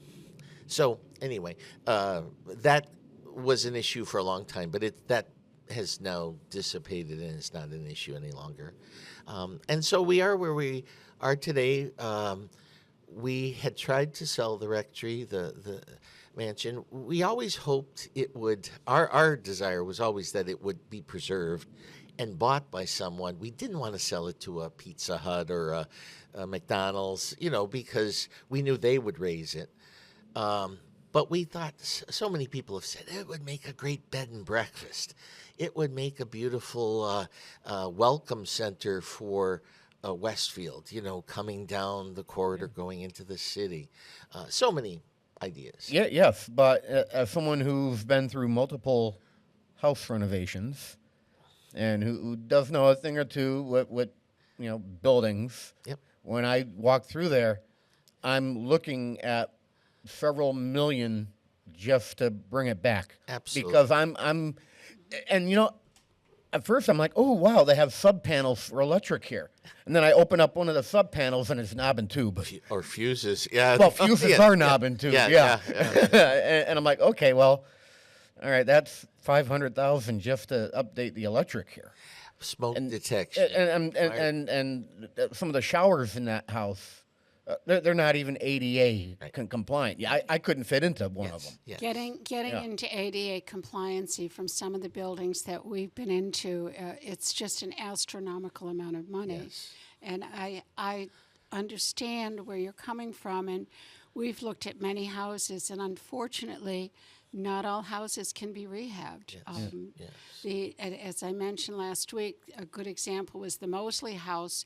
Been here since the 1700s, but by the time we looked at it, it would have cost so much. It was prohibitive to mitigate all of the issues. Yeah, when this house first came on the market, it was still going to be a couple of million to bring that back, and that is probably why that has never happened. The location is a good location. The structurally, the building is built like a brick, you know what? Yes. But yes, all the mechanics, yes, all the electrical. And as we know, there are sometimes you get lucky, right? And you find an investor, or you find someone with deep pockets that believes in historical preservation, who can have a vision. I know one of our parishioners knew of a company who bought historical buildings around the country and rehabbed them, and they knew how to, a little bit like Ann Lentini and Domus, they knew where the money was to apply for, but you have to want to do all that. It's a lot of work, and you can't do that for every building. It's just too many. We can't save every building. And I know the other Mosley estate that was also on Union Street, that was taken down by someone who moved it to the Midwest somewhere and rebuilt it. Yes. But again, you need someone to do it. So the suggestions are wonderful. We appreciate people saying, well, it could have been. Yes. Show me the money. Yes. Yeah. You have Show to be me the practical. money. No one came forward that I know of that was a viable suggestion to this.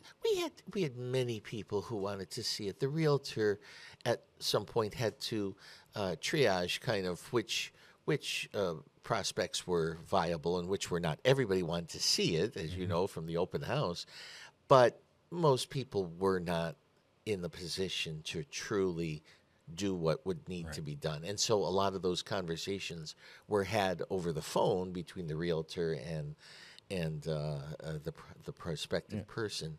But we showed it many times. We never had a very large offer for it, because of course I think everyone knew it would require so much to invest. Had I been a lottery winner, that would have been a wonderful project. And if I had $1 for everybody that told me that, I'd be a winner. If I had the pockets, that's a project I would have loved to get onto. Absolutely. Right. So we are already halfway through, believe it or not. We've been talking about the Atwater Mansion, the rectory. Some folks have never even seen the inside. So I have a couple of pictures here that I'm going to go through. And I think I'm going to start with, let's start with the main entryway. And Pete, if you are in there, okay, good. All right. So this is what we all walked through when we were heading into the mansion for the open house. Yes. It's a beautiful entryway, very typical, and again, I'm not an architect or a historian, but typical of large homes at that time. The doorway is actually ADA, very much ADA it's compliant. A very big doorway. Big door. So it's a very magnificent opening. There's some, I don't believe it's leaded glass, but some artistic glass on the sides and on the upper parts. And some interesting, I've never been able to have anyone tell me what the beads are, but there are beads of glass embedded in that glass on the sides. If you're on the inside of the house, the beads are like a tan color. If you're on the outside looking in, they're blue. And there's a name. There's a particular name for that bead, but I don't know what it is. So, but All I'm right. sure it's very. Let's see. Which one do I want to go to now? Let's talk about the fireplaces in this place. We'll start with this one. That's the now, almost every large room in this place has a fireplace. There's six fireplaces in the house. Yeah. 3 on the first floor in rooms, entertaining rooms, and then 3 are in bedrooms on the second floor. So, the ones on the first floor all feature what's I guess referred to as Westfield marble. It's the marble from the quarries, and the connection with Dr. Atwater was that his brother owned the quarries, and so when he was building the house, he had the marble. I had a feeling that was Westfield marble. Yes. Which is basically the same marble that they put into the Empire State Building. Empire State Building and Lincoln's Tomb. Saks Fifth Avenue. And Saks Really? Fifth Saks Avenue. Fifth Avenue. Yes. It's kind of a deep. Somebody told me don't call it green because that diminishes it too much. It can look black at times, but it's a very deep with tones of a greenish veins in it. It is what's called serpentine marble. I don't know what that is, but it's a certain quality of marble, maybe with the veins. This fireplace is in the dining room, and the carving at the top of the fireplace is a beautiful wood carving. And in the center, it features a ship that looks a sailing ship looks a lot like the Mayflower. Geez, I wonder what family could have come over on that. Well, why else? I mean, this is the kind of thing historically that when you don't have the facts, you have to extrapolate a little bit and see if it makes sense. Why else would you feature a ship in the middle, in such a central thing, if that wasn't the case? Mayflower probably didn't have a big M on it, so there's no way to... No, but it looks exactly like what you would expect. There is an Atwater listed on the Mayflower. There is an Atwater that came over on the Mayflower. That is the All right. connection. We briefly, you know what? Let's see. I believe this is one of the bedrooms upstairs. Yes. I Okay. love that. And I call this a master bedroom because there's a bathroom off of it. They all have bathrooms off of it. I mean, yeah. all master. Yeah, but some of them are shared. This is the one bathroom coming off a main room that was yes, shared. yeah. That's good to say. When it's a rectory, often it was ideal as a rectory because a shared one room would be the pastor's office or a study, and the other was his bedroom. So for us, it was a perfect setting. And in the video, I cover those rooms, but I don't have stills of them here. So that is one of the fireplaces, and what I call or consider the master bedroom. I want to get back to fireplaces in a second, but that bathroom off of what I call, again, the master bedroom. Yes. The walls and everything, just complete full slab marble. Same marble as in the fireplaces, yeah. Yeah. All right. Absolutely beautiful. Oh, I'm just noticing this. There's actually a GFCI up at the top here. It had to be updated every once in a and, while. and that was wire nutted on some knob and tube somewhere, so it probably wasn't doing what it was meant to do. That's right. That's right. What do I have here? Let's do more fireplaces. So that's, we went from that stark green tile to this blue tile. I don't know the significance of the tile or how it was chosen, why it was chosen. There probably is some connection to something, but we're not sure. All right. Do I have other bedroom fireplaces here? Okay, here's another fireplace. Yes, That's another upstairs. one. Yes. That's a bedroom? That's another. That was one of the two that it's shared. Bathroom is shared between the two. But yes, yep. Yeah. And that's a classic design. That's something that you would see today. Well, they're all working. I mean, if you look at the house, there's 6 chimneys, so it's not like they're facades. Right. Okay, and the mother of all fireplaces. Yes. Look at that. Yes, yes. That's the main drawing room. Okay. And Now, I've been referring to that as like a parlor. yeah, Back in the original use. it's the one that has the I can't think of the word. The sliding doors. Pocket doors. Thank you. Mhm. That are heavy as heck. And you can close those. I've closed them a few times when I've met with parishioners or something for privacy. I mean, bombs could be going off outside. You wouldn't Right. hear them. So Uh-huh. solidly. Now, of course, those doors were open when I were there. Were they solid wood or did they have glass inserts? No, solid They'd be wood. solid wood. Wow. Solid wood. Solid wood. And oak. It must have been oak. Heavy wood. Uh-huh. Heavy wood. So this is again the tone of the fireplace. It's the same marble, but it does appear darker and closer to black than some of the other one. And here we actually see hardwood floors. Now, I have to assume that upstairs under that carpet, I'm sure there's hardwood. I think yeah. all of it was hardwood. Sure. Yeah, because I had that in my house. Both the one from 1890, I think had pine floors, but the one from 1918 that I'm in now, hardwood all throughout, Yeah. and the previous people just put carpeting over it, and I left that in one unit, but I did preserve the hardwood. Sure. And you can actually see the detail of work. The floor just doesn't end up at this. You have the wood wrapped around and Midas in the corners here to actually give some definition to that fireplace. Yes, it's not just laid straight across. It's beautifully laid out, and so yes, that's the featured fireplace, and it's And then right next to that fireplace, those I are mean, fun. built-in. Yes. And it looks like you know exactly what you want to say about this. Yes. No. There were some modifications made in the house. We believe that this was not original to the original Interesting. part of the house, because in between this room and another kind of sitting room or drawing room is an elevator.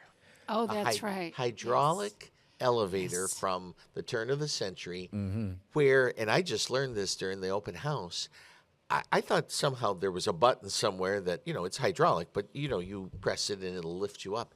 You had to pull yourself up with a rope. There was a rope there. So, because apparently someone, I don't know who shared that with us. That So it sounds like it was, even though hydraulic, it was hydraulic assisted, like a block and tackle. Yes, something because like that. down in the basement Yeah. you could see the gears, and there was a water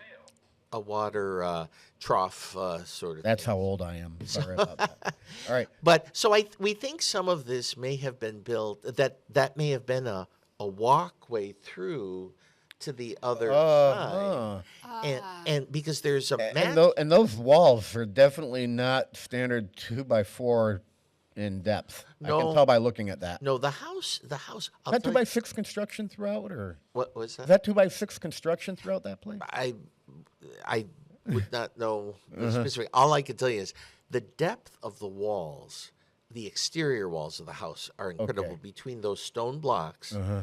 we put an air conditioner in during the open house, because if you remember, it was so hot. I appreciated those that. weeks, and it didn't look so. It's a monster air conditioner. It's one of those big old ones. Yeah. And when I saw it, and they told me which air conditioner they brought up, I said, "Oh, that's not the big one." They said, "Yeah, it is.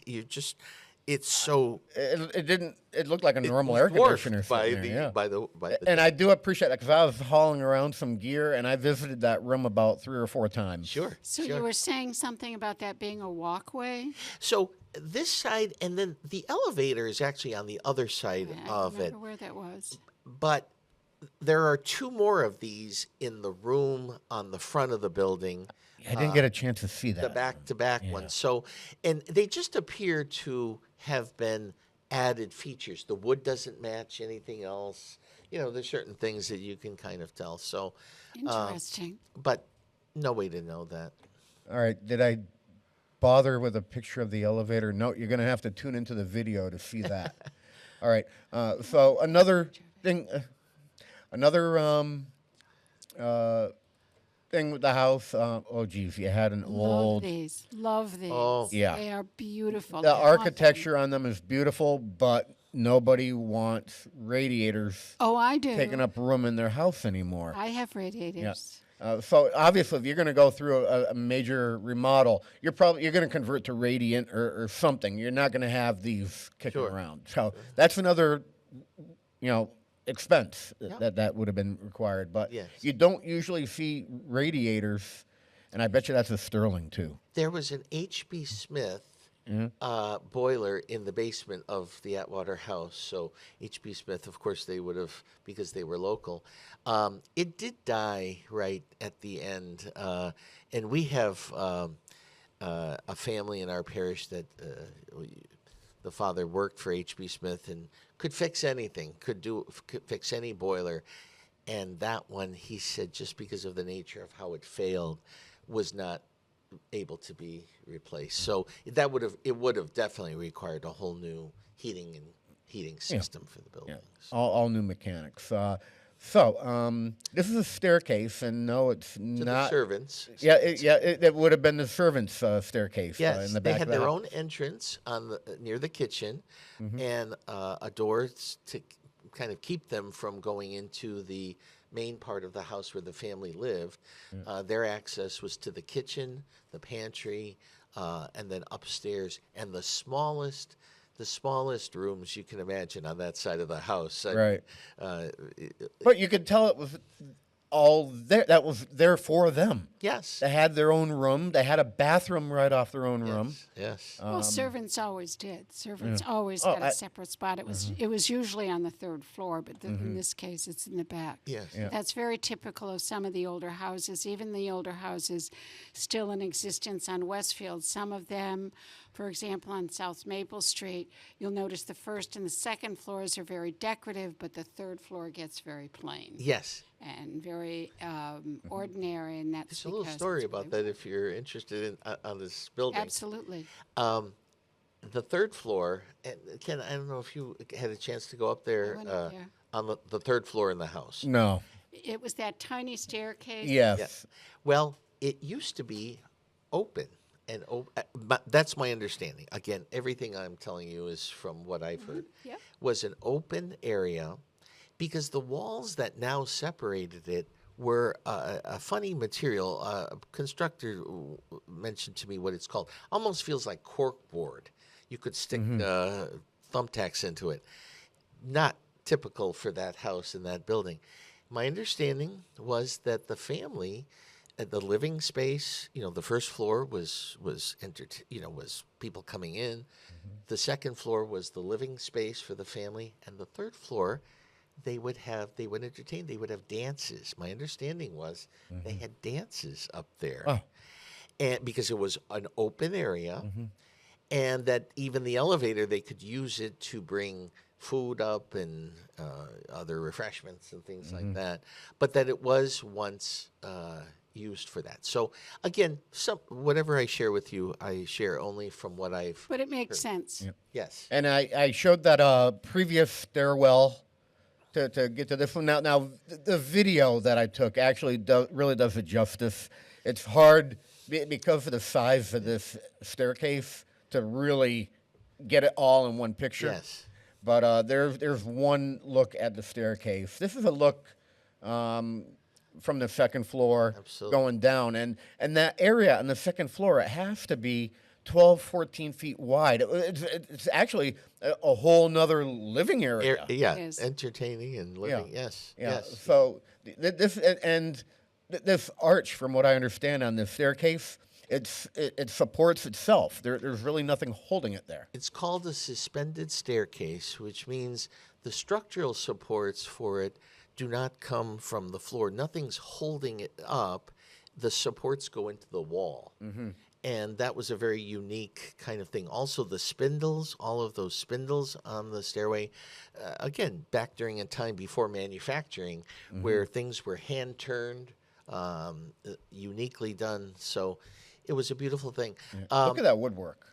Another little lore, and I'm not sure if it's true, but I was told that Dr. Atwater had a daughter that was, I don't know if she was married in the house, but pictures were taken of the bridal party on that staircase, and it must have been magnificent. And the woodwork on that railing, because it was, I will say this, it was never owned by a family, I think, with small children.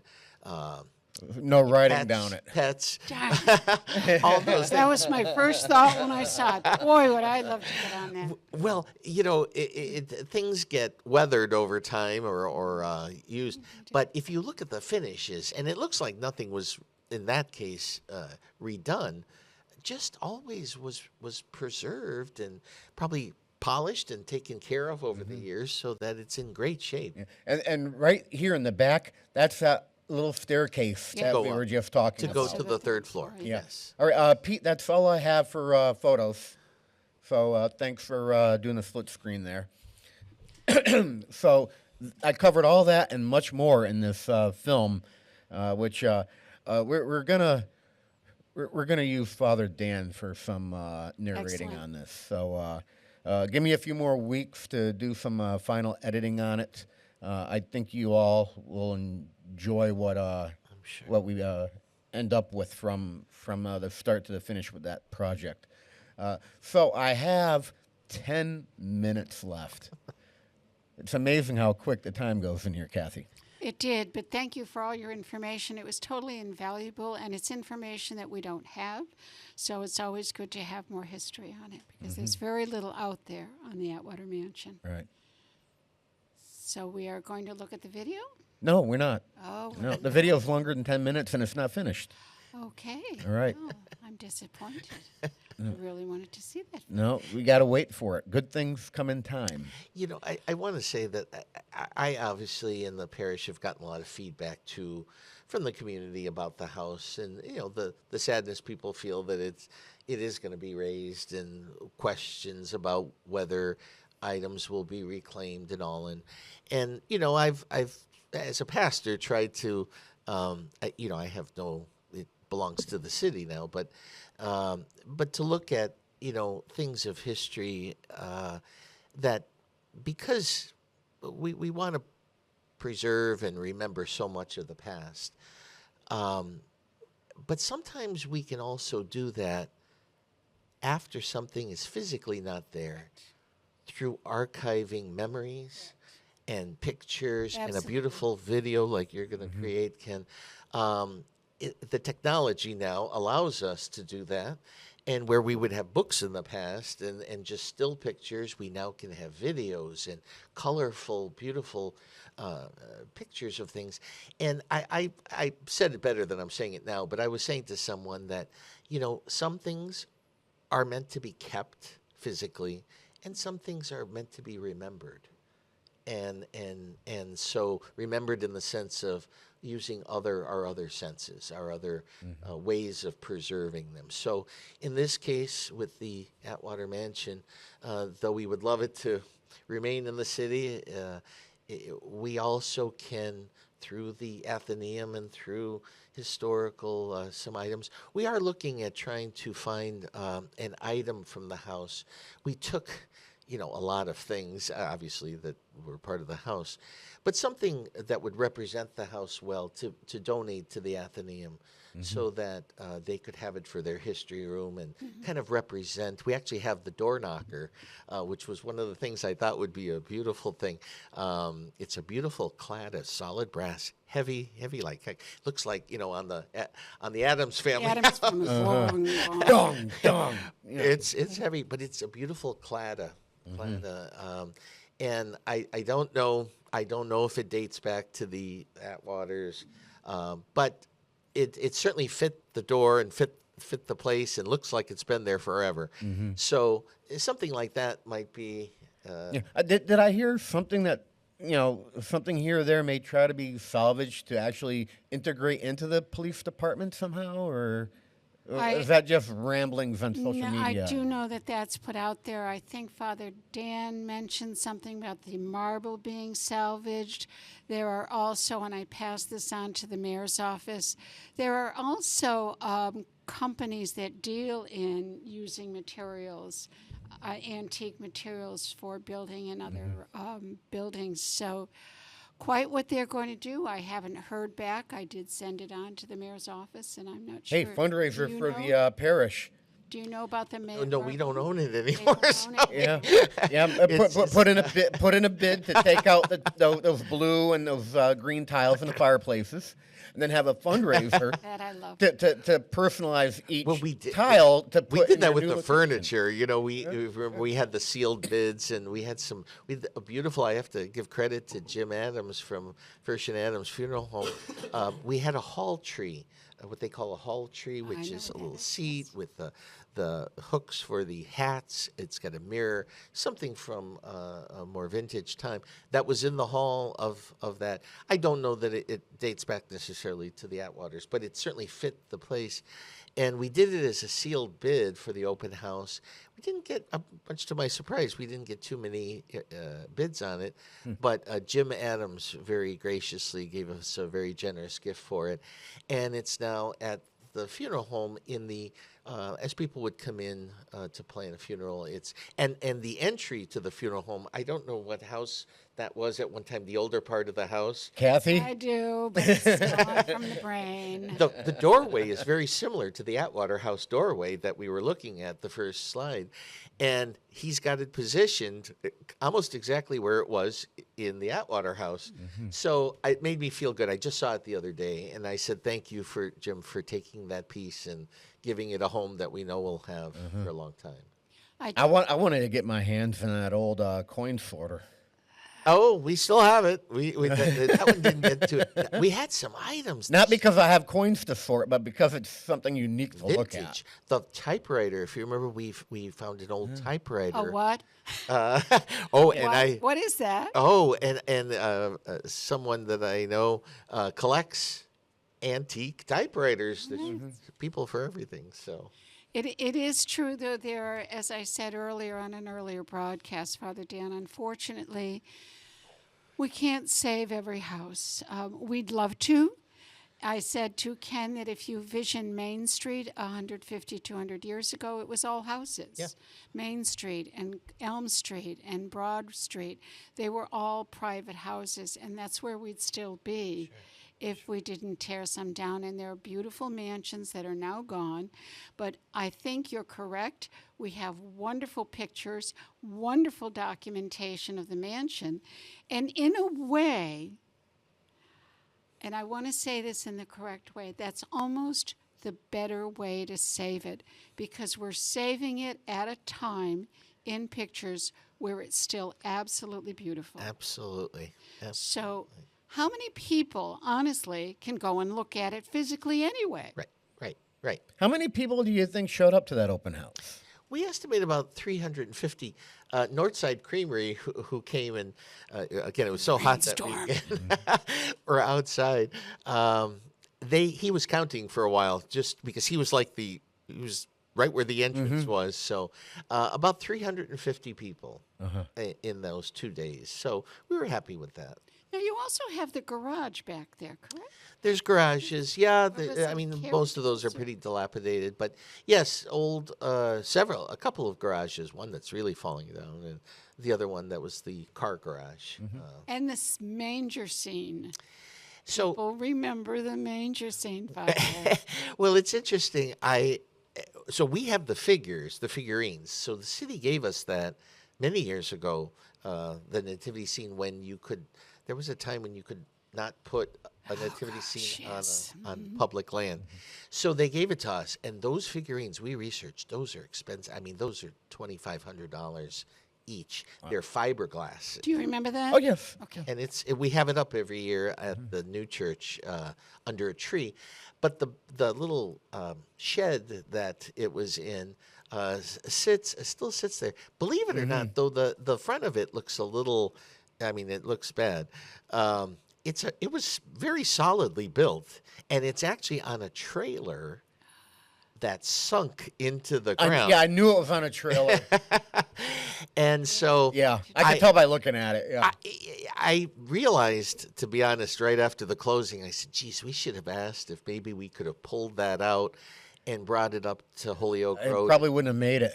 Well, that's the thing, and the work that it would take, it probably needs to go down. But yes, that nativity scene is beautiful, and we do have the figures for it, so and we're grateful for that. When we could put manger scenes up, but we can't do that anymore. Yes. Don't get me into either another show. wider colored That's lights another either. I show. mean, yeah. It was downtown. Yes. I think where the dental office is, but that used to be the Healy Funeral Home. And I think that's where it was, and then it was on the Park Square for a while, maybe. Do you remember? No, you probably don't. You're just a kid. I remember Santa on the Green. There was a Santa on the Green, but I think Yeah. the manger was on where the dental office is. I think it was in that area. I'm not exactly sure. All right. Well, Father Dan, I want to thank you for taking time out of your schedule to come in to chat with us about the Atwater Mansion. Absolutely. And we will need you back for the video? We're going to work on that afterwards. Okay. All righty. All right. Happy to be here. Excellent. That's all the time we have this week. I'll catch you next time.